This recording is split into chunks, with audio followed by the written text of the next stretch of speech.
welcome in. Today I'll be doing an unboxing of the latest Heroscape release from March 2026, which is the G.I. Joe release. So I've gone ahead and got one copy of each box that's coming out in this release. All of that is in this lovely box right here. And we're going to go through it and take a look at what's inside, taking a look at one box at a time. So without further ado, let's get started. Some generic packaging materials to dispose of. First up is the Strike Forces box. This is an army expansion box, so let's pop it open and take a look.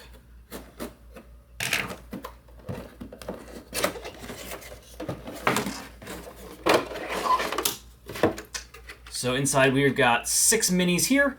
They all look pretty reasonably human-sized, comparable to other human-sized minis that we've got in Heroscape from the past. There's a few glyphs in this box as well. We'll take a look at those in a minute. And then also, of course, the army cards.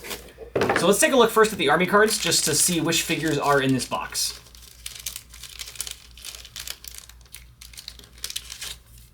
Right off the bat here, we have a Baroness. That's one of the Cobra figures. We have some glyph cards. Let's hold off on those for a second. We have the Crimson Twins, a unique squad that's also from Cobra. And then there's 2 G.I. Joe cards. We have Jinx and Kamakura, another unique squad. And then we have Lady J, a hero from G.I. Joe. The glyph card is the Zipline glyph, which is relevant for Lady J. So we'll get there in a second. And then it looks like the glyphs are 3 of the Zipline glyphs, which makes sense because I believe that's how many she starts with on her card. Yep. So we've got 3 of the Zipline glyphs. And then for the figures, so yep, so we've got here, this looks like these are the Crimson Twins. And then, let's see what else we have in here. I'm guessing that this is, nope, actually I think that is incorrect. Which one of these is Lady J? It's kind of hard to tell because the artwork is different than what's on the cards. Okay, so she has a spear, so I'm guessing that this is Lady J. And then that would make these 2 guys here, Jinx and Kamakura. And then this sort of kneeling assassin figure would be Baroness. So that's what we've got in this box, a couple of those figures. And yeah, let's go ahead and take a look at the next box. Okay, this is the Cobra Troopers and Cobra Flight Pod. So that is one of the common squads and then a common hero from this expansion. So let's go ahead and take a look at these. This might end up being the strongest units that are in the box. I'll be doing an initial rankings video soon for these guys, so stay tuned to see that. In this box we've got, so we've got 4 figures from the squad and then the flight pod in the middle. And then their cards, of course. These are both commons, so this is a pack where if you get multiple of it, that's going to help you a lot. Just one squad of these alone isn't going to really be a competitive army. So we've got the card for the Cobra Flight Pod, and then the card for Cobra Troopers. And then let's pop these guys out. The Flight Pod is up on a little stand of sorts here, so you can see that guy. And then we have the squad, so these are all the Cobra Troopers. These are also pretty standard human-sized figures and sculpts. Nothing out of the ordinary here, right about the size I'd expect. The sculpts of these guys actually remind me a little bit on first glance of the Microcore Troopers from VC. The guys that have hard targets, if you know what that squad is from VC World. Some of these sculpts actually remind me of that a little bit, just like, you know, agent guys with guns and their faces kind of covered. So, for what that's worth, that's my initial impression on those guys. Reminding me of that. Certainly not a bad thing to trigger. Next up, we have the Greenshirts and Copter. So this is the Joe version of the last box that we just looked at. It's going to be pretty similar. Actually, the box for this is quite larger. That's kind of odd at first glance. I'll see how big the difference the units are, but like, if you compare the box sizes for those 2 packs, like the Greenshirts and Copter box is just vastly, vastly bigger. So that's a little bit surprising. Let's hop inside and take a look at why. And right off the bat, we can see why. Wow, that Battlecopter is quite large. And his base is not attached. That is a concern. That is definitely a concern. We'll take a look at that in a moment. Honestly, I think it's Well, I can't tell if it's disassembled or if it's snapped off. We'll take a look shortly. But the reason the box is so much bigger is because of these copter blades on this figure.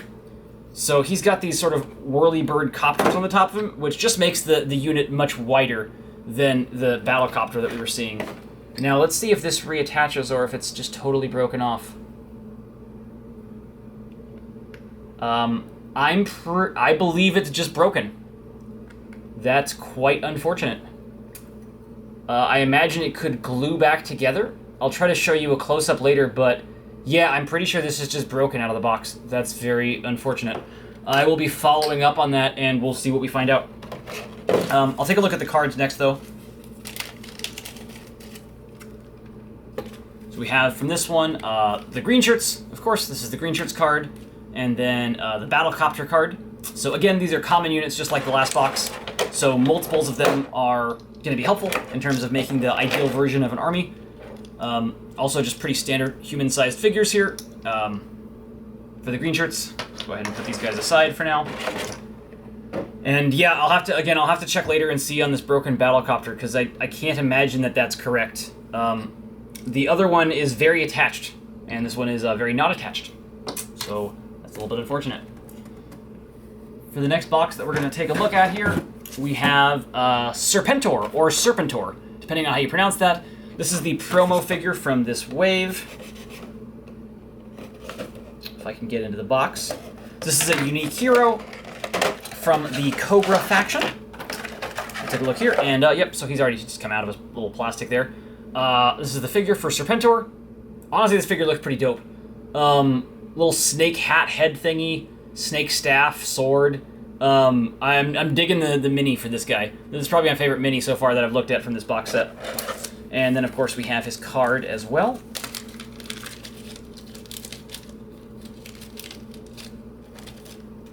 We have, of course, the Serpentor card there. And that's that pack. Well, he's good. Up next, we have the Battle Box from this release. So this is called Rumble at the Rift, and it's the sort of Battle Box mini master set type thing that is set up for Joe. Renegade's trying to make smaller versions of these instead of having like big master sets to try to make it a little bit easier for people to sort of get into the game at a little bit of a cheaper price point, is my understanding at least. This is going to have terrain in it, which is exciting. This has 8 minis and then a decent number of terrain pieces, which includes, I believe, a new terrain piece that we have not seen before. So that'll be exciting. Let me get in here and see what's going on.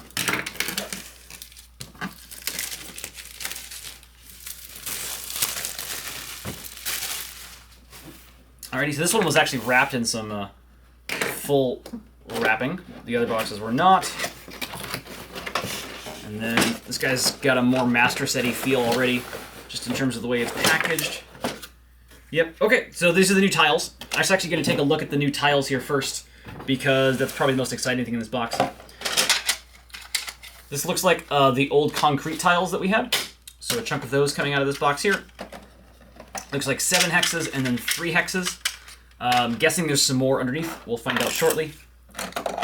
We then now have, this is one of the new tiles. I actually don't even know all the rules for these guys yet. I'm going to have to look them up. But we've got a land tile, so a regular 1 hex, and then a flat version.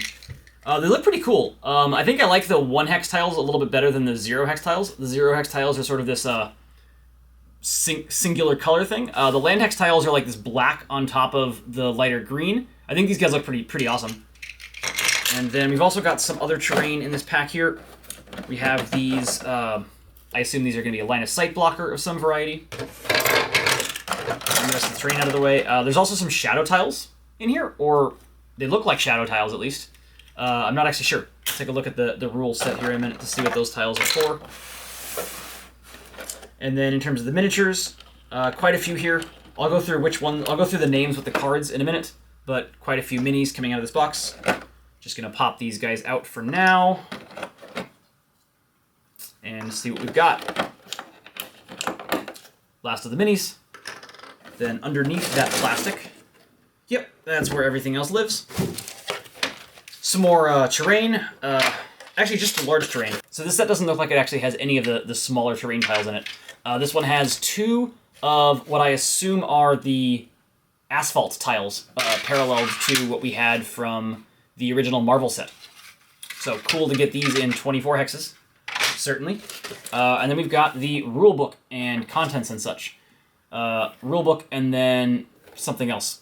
There's 2 of these. I'm not entirely sure why or what the difference is at face value. Okay, this one's got contents though, so let's go through that just to make sure that we know what these are. Yep, 2 24-hex asphalt tiles, as I thought. Some concrete tiles. Yep, so these are the asphalt and the concrete tiles that we had from the Marvel set originally. And then we have toxic land tiles and toxic water tiles. And then, yep, those are shadow tiles. So the two new types, and then 3 reprints of old types. And then, okay, these are called Cobra fortifications in the rulebook. They look like they just sit normally on a normal tile. So, for example, if we picked up a 24-hexer, I believe, yep, that's just going to sort of sit in place on top of that 24-hexer right there as a line-of-sight blocker. So, pretty easy to assemble or put on a map. And then a very, very cohesive line of sight. As you can see there, like there's nothing's getting through that. It is a solid mass of the wall. Else in this box, we had those rule sets, and then we have all the cards. There's going to be 8 cards for those heroes, and also some glyphs. So I assume there's probably going to be some cards in here for the glyphs as well. Yep. So for the heroes, we had Snake Eyes, we have Duke, Scarlet, Roadblock. And that wraps it up for the Joe faction. And then for the Cobra faction, we have Cobra Commander, Dr. Mindbender, Storm Shadow, and Destro.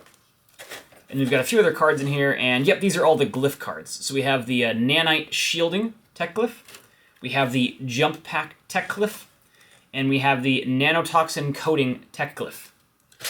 We've got a pack here with the glyphs in it. It also has a glyph of Brandar in it for some reason.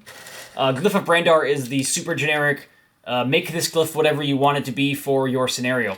So it's got one of those in it. I guess it's not a bad thing. I have about 10,000 glyphs of Brandar already though, so, you know, not super helpful if you already have a ton of them. But if you're new, definitely a nice thing to get a copy of. And then a bunch of wound markers and the normal round marker, the black tile that I think nobody has ever used in the history of Heroscape. Some dice with a new D20 color. Okay, that's honestly pretty exciting. I'm kind of stoked to have a new official D20 to use for places that only let you use the Nat official D20s. This one is a blue color. I think that's only the 3rd different D20 color outside of the flag bearers that we've ever had in Heroscape. There was a red D20 that came out in the original, like, 1st edition master set that you could have gotten at Walmart back in 2004. And then, of course, all the flag bearers have different ones. But it's kind of neat to get a new D20 color. I'm going to have to give that one a shot. And then we also have new order markers that are in the similar blue to that D20. So that blue is sort of the theme that seems to be going on here. And that's it for this box. I've got 2 more sets in here. These are terrain packs. So let's take a look at those. The first one here is the Urban Landscapes of Valhalla. So this is a terrain expansion that is going to go with the tiles that we just saw coming out of that, and is mostly seemingly meant to replace the Marvel terrain set. So in this one, we've got some asphalts and some concrete tiles. It looks like 124 hex of each. That's exciting to take a look at. And then 2 more fortified wall pieces. So some additional line of sight blockers that, look the same as the ones we just got from that pack. So this is just going to be some more terrain that goes with that, including a few pieces that you didn't get before in the battle box that we just took a look at. So let's pop this guy open and take a look at that terrain.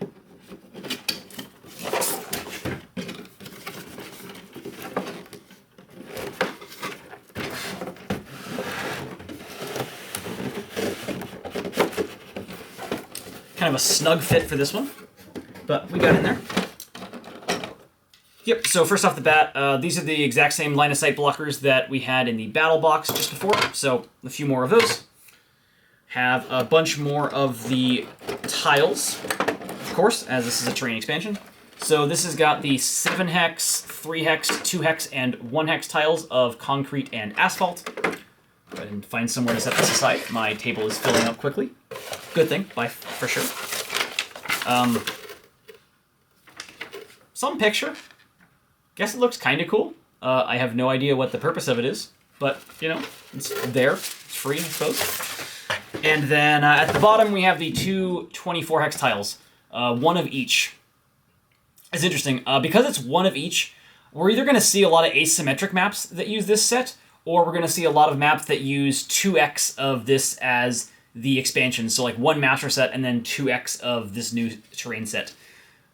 So just an observation there, because we have sort of an uneven number of these that can't be directly mirrored. Not that these have like direct terrain effects or anything, but a lot of map makers try to like make different areas of the map that are like rotationally symmetric or mirror symmetric look identical. And they might be a little bit difficult with just 1x of each of these 24 hexers. So some food for thought there. And that's all that's in that box. One last box in here, and that is going to be the Caverns of Valhalla. So this is not really with the rest of the Joe thematically. This is just a new terrain expansion, and this is the new iteration of the dungeon tiles that we got in the third master set Battle for the Underdark way back when. So we'll take a look at that, and I'm just going to make some space here. So that was everything that was in this box. Go ahead and toss them aside, and then open up this last pack.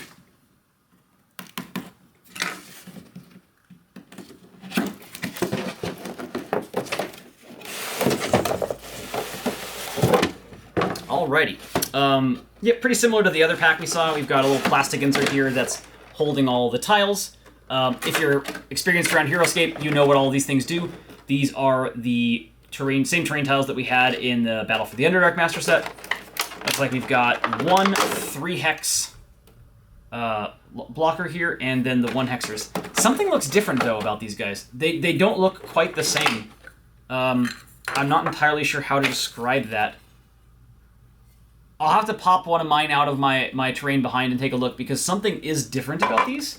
Like, they just look different than before, and I'm not entirely sure what's up with that. So give me a moment to pop out the old iteration of those, and then we'll take a look. Okay, we've got another picture of some variety inside this one. Again, I guess it looks cool. I don't know what you would do with it, but it's there. And then at the bottom, we again have the 24 hexers, so in this case, two 24 hexers. This is a little rules insert for the shadow tiles, because they have specific rules, obviously. Let's make sure that's correct. When a small, medium, or large figure is on at least one shadow space, that figure increases its defense value by 1. Checks out. Yay. And then there's a few more shadow tiles underneath this at the bottom. That's kind of interesting. So there were a bunch of shadow tiles in the top, and then they just put 2 more in the bottom for some reason. So there's 10 in this top set here, and then there's 2 more down here. I wonder, some of these up here must have been from the inserts then for the bases of these the bases of the 3 hexers and the 1 hexers. Yep. Ah, okay, I see what it is. So there's no 3-hex base for the 3-hex rock outcrop. Instead, they've given us 6 1-hex bases, where presumably 3 of these are meant to go with the 1-hex outcrops, and then instead of a single base for the bigger one, there's just 3 more 1-hexes that you would put on the map independently and then use for this guy. A little bit odd, but I think that the idea behind this is going to be that this has more utility on maps that don't utilize this particular line of sight blocker, because instead of being locked into only having to put a triangle somewhere, you have more potential single hexes that you can use. So this is actually probably a good thing from a map building perspective, even if it looks a little bit funky from a building perspective. Like, it should just give you a few more shadow tiles potentially to use for map makers who are trying to make a map with just 1x of this particular terrain expansion in it. And then, yeah, these are just 2 more tiles down at the bottom. So I guess then, if this has 6, so it had 6 up there. Okay, yeah, so it's got 8 of the normal shadow tiles, and then 6 of the ones with dimples for using these as bases for the rock outcrop. So that makes sense, and that's what's in that box. Let me go grab one of the older rock outcrops so that I can compare the two and see what they look like.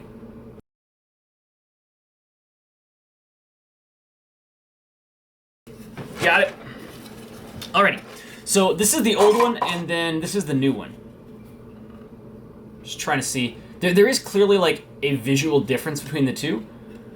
I would say that the old one is a little more uniform in the color of the gray that is on it, and the new one sort of has a bit of a shine type thing going on where the base seems to be a little bit darker, maybe more glossy. I don't even know if that's the right word. I do strategy, not colors. So Don't take my word for that being the correct term.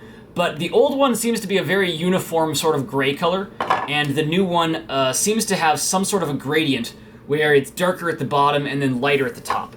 I would say that the top is much closer to the gray of the original, and the bottom is much darker on the new one. So take that for what it's worth.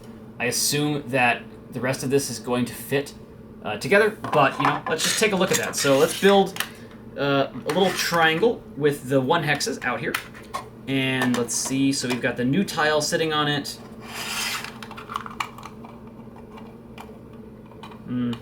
So far not working. Let's try this again. I'm having a little bit of trouble getting this to sit in naturally, actually. Let me keep trying to see if I'm doing something wrong, which is entirely possible. I wonder if maybe there's some difference in these somehow? I wouldn't think so. Interesting. So something is not working as I would have expected here. Let me just see if I can figure out what that is.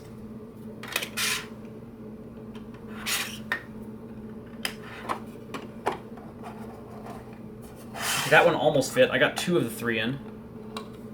Oh, okay. I see what I'm doing wrong. So these hexes are 6-sided, and there's only 3 holes with dimples on them. So you're going to have to line these up properly when you're building them for the 3-hexer.